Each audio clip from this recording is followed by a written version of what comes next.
সূর্যি মামার তেজটা দেখেছো একবার? আমাদের ছাদে যাওয়া যাচ্ছে না, বাপরে বাপ। তার উপরে এই গরমের মধ্যে ফ্যান অফ করে তোমাদের জন্য ভিডিওতে ভয়েস ওভার দিই। পড়াতে গেছিলাম, তো পড়ানো থেকে ফিরে এসে একটু বিছানাপত্র গুছিয়ে নিচ্ছিলাম। তা দেখতেই পাচ্ছ আমি এখানে জামা কাপড় খুব ফাস্ট ফাস্ট গোছাচ্ছি।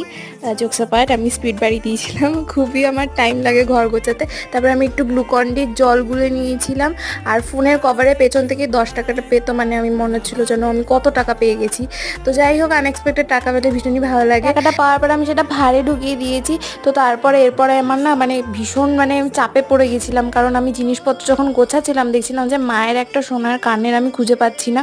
অনেক খুঁজে কাজে তারপর ওটা সাথে এটা শেয়ার করার জন্যই আমি জিনিসগুলো বের করেছিলাম। এই যে গোল্ড পেন্ডেন্টটা, এটা আমি নিজের উপার্জনের টাকায় বানিয়েছি, মানে নিজে টাকা জমিয়ে ইনভেস্ট করে তারপরে ওটা করেছি।